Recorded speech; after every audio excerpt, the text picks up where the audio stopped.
السلام علیکم دوستو، آج ہم آپ کو اللہ کے پیارے نبی حضرت محمد صلی اللہ تعالیٰ علیہ وسلم کا بچپن سے لے کر آخری تک کی پوری بات سنائیں گے، جس کو سن کر آپ کا ایمان تازہ ہو جائے گا۔ اسی لیے آپ ویڈیو کو مکمل دیکھیے گا۔ دوستو، پہلے عرب کے لوگوں کا جاہلانہ رواج تھا۔ ہر لوگوں کا اپنا اپنا مذہب تھا اور ان سب کے دیوتا بھی الگ الگ تھے۔ کوئی مورتی کی پوجا کرتا تھا تو کوئی آگ کی۔ یہودیوں اور عیسائیوں کے بھی الگ الگ قبیلے تھے اور وہ بھی مذہب کے بگاڑ کے شکار تھے۔ اس وقت لوگ اللہ کو چھوڑ کر انسانوں اور پیڑ پہاڑوں کی پوجا کرنے میں لگے ہوئے تھے۔ پورے عرب میں دنگا فساد عام تھا۔ عورتیں اور بچے محفوظ نہیں تھے۔ لوگوں کی جان اور مال کی حفاظت نہیں تھی۔ اس اندھیرے دور سے دنیا کو باہر نکالنے کے لیے اللہ نے حضرت محمد کو اپنا پیغمبر بنا کر اس دنیا میں بھیجا۔ حضور 571 عیسوی میں پیر کے دن اور صبح صادق یعنی فجر کے وقت مکہ میں پیدا ہوئے۔ آپ کے پیدا ہوتے ہی آپ کے دادا عبد المطلب آپ کو گود میں اٹھا کر کعبہ شریف لے گئے۔ آپ کے لیے دعائیں کی گئی اور آپ کا نام محمد رکھا گیا۔ پوتے کی پیدائش کی خوشی میں آپ کے دادا نے اپنے قبیلے کے لوگوں کی دعوت کی۔ لوگوں نے آ کر آپ کے دادا سے پوچھا کہ آپ نے ان کا نام محمد کیوں رکھا ہے؟ تو آپ کے دادا نے جواب دیا کہ میں چاہتا ہوں کہ میرے پوتے پر اسلام کا اثر پڑے، اور آپ کی والدہ سیدہ آمنہ نے آپ کا نام احمد رکھا۔ دوستو، پیغمبر حضرت محمد جب پیدا ہوئے تو آپ کی ختنہ پہلے سے ہی کی ہوئی تھی اور آپ کی آنکھوں میں سرما بھی لگا ہوا تھا اور آپ کا تمام بدن پاکیزہ تھا۔ جب آپ کے دادا عبد المطلب نے اپنے پوتے کو ختنہ شدہ اور ناف کٹا ہوا پایا تو وہ بہت زیادہ خوش ہوئے اور فرمایا کہ میرا پوتا بڑی نرالی اور بڑی شان والا ہوگا۔ اور یہی نہیں، جب آپ صلی اللہ تعالیٰ علیہ وسلم پیدا ہوئے تو آپ کی مٹھی مبارک بھی بند تھی، مگر شہادت والی انگلی آسمان کی طرف کی ہوئی تھی۔ دوستو، جب حضرت محمد صلی اللہ تعالیٰ علیہ وسلم پیدا ہوئے تو اس وقت عرب میں یہ رواج ہوا کرتا تھا، شہر کے بڑے لوگ اپنے بچوں کو دودھ پلانے کے لیے اور پلنے بڑھنے کے لیے دیہاتوں میں بھیج دیا کرتے تھے، تاکہ گاؤں دیہات کی کھلی ہوا میں رہ کر ان کا بچہ خوب صحت مند بنے۔ کیونکہ دوستو، اس زمانے میں گاؤں دیہات کا موسم شہروں کے مقابلے زیادہ صاف ستھرا اور زیادہ اچھا ہوا کرتا تھا۔ اسی وجہ سے گاؤں دیہات میں پہلے بچے زیادہ صحت مند اور موٹے تازے ہوئے کرتے تھے۔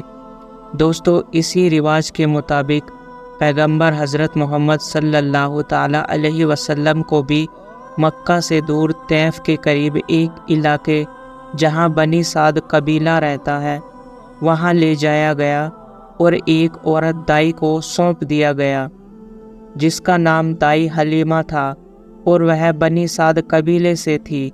دوستو، دائی حلیمہ بہت غریب گھرانے سے تھی، اس لیے انہوں نے آپ کی پرورش کا ذمہ لیا، یہ سوچ کر کہ 2 سال ان کی پرورش کروں گی تو اس کے بدلے میں مجھے کچھ مال مل جائے گا تاکہ اس سے ان کی زندگی کا گزر بسر اچھی طرح سے ہو سکے۔ جیسے ہی حضرت آمنہ نے اپنے پیارے بیٹے حضرت محمد صلی اللہ تعالیٰ علیہ وسلم کو دائی حلیمہ کے حوالے کیا، دائی حلیمہ نے آپ صلی اللہ تعالیٰ علیہ وسلم کو اپنی گود میں اٹھایا تو اسی وقت سے دائی حلیمہ کی زندگی میں رحمت اور برکت ہونی شروع ہو گئی۔ اس وقت عربوں میں یہ ریت تھی کہ بچوں کی پرورش کا ذمہ 2 سال کا ہوا کرتا تھا اور 6 مہینے کے بعد بچے کو اس کے گھر والوں سے ملانا ہوتا تھا۔ اس رواج کے مطابق دائی حلیمہ بھی 6 مہینے بعد پیغمبر محمد کو ان کی ماں سے ملانے کے لیے مکہ پہنچے۔ کیونکہ حلیمہ بہت کمزور تھی اور کھانے پینے کی بھی کمی تھی، اس وجہ سے دائی حلیمہ دودھ نہیں پلا پا رہی تھی۔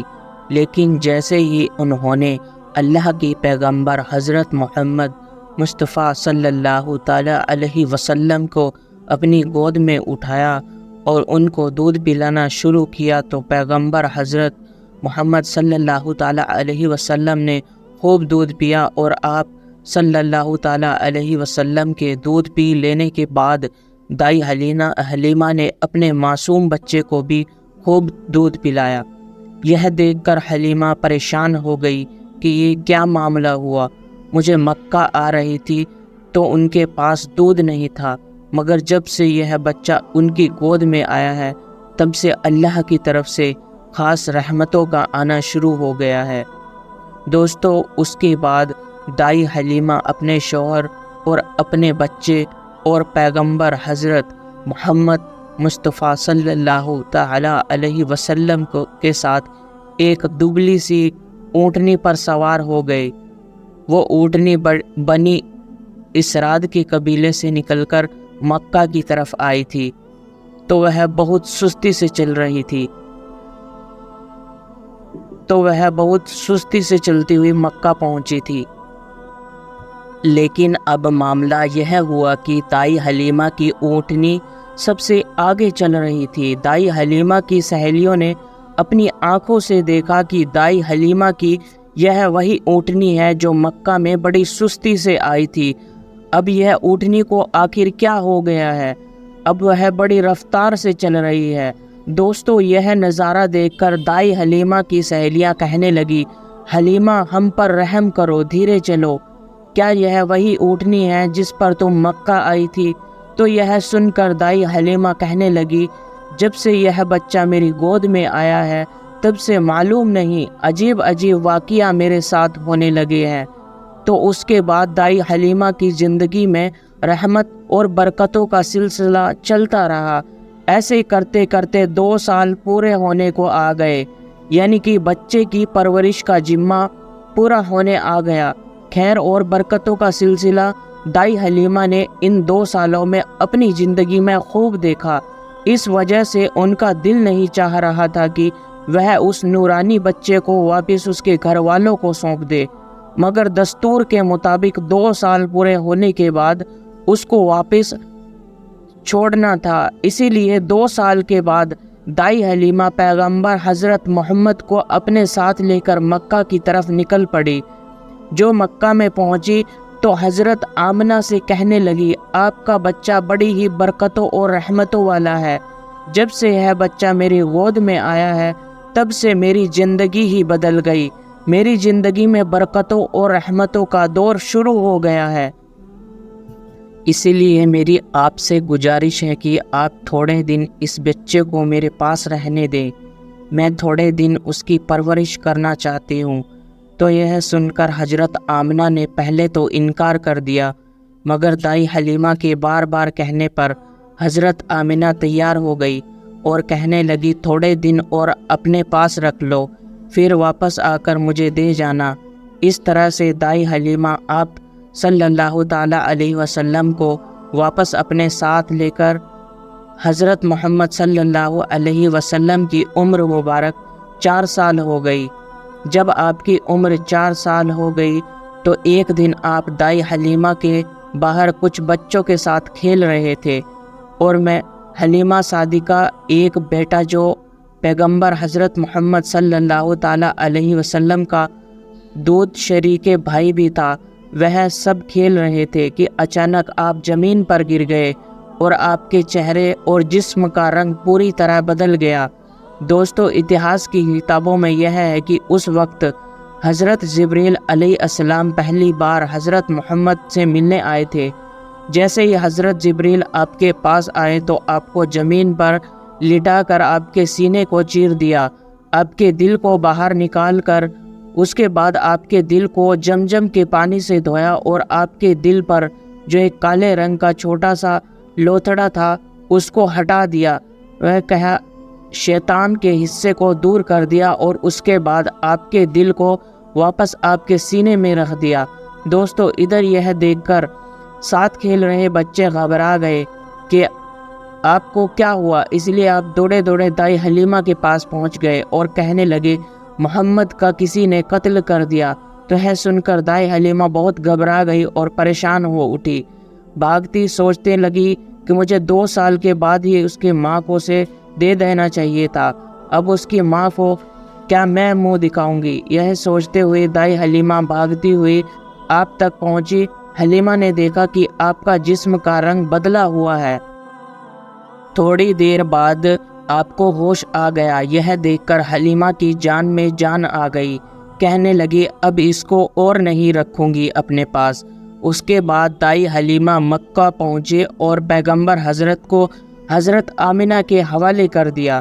دوستو اس کے بعد 4 سال کی عمر کے بعد آپ اپنی ماں حضرت آمنہ کے پاس رہنے لگے۔ اس کے بعد زندگی کے دن بیتتے چل گئے اور سن 575-576 میں جب آپ کی عمر 5 سے 6 سال کے بیچ ہوئی، تب اپنی ماں حضرت آمنہ کے اور اپنے دادا مطلب کے ساتھ مدینہ کی طرف نکلے۔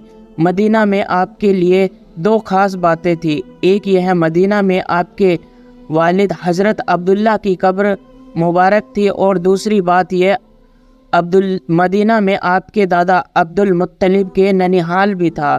دوستو اس زمانے میں سفر 1 مہینے یا 1.5 مہینے کا ہوا کرتا تھا، اس لیے آپ کا یہ بھی سفر تقریباً 1 مہینے کا تھا۔ 1 مہینے کے بعد جب آپ پلٹ کر واپس مکہ کی طرف آ رہے تھے تو آپ کی زندگی میں جو واقعہ پیش آیا اسے دیکھ کر آپ کے دادا مطلب بھی رونے لگے۔ اللہ کے پیغمبر حضرت صلی اللہ تعالیٰ علیہ وسلم کو اپنے بچپن کی عمر میں ہی آپ کو دوسرا بڑا جھٹکا لگا اور اللہ نے آپ کو ایک اور آزمائش میں ڈال دیا۔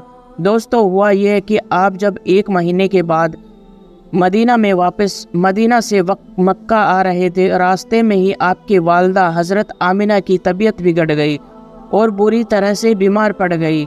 اس بعد ان کا انتقال ہو گیا۔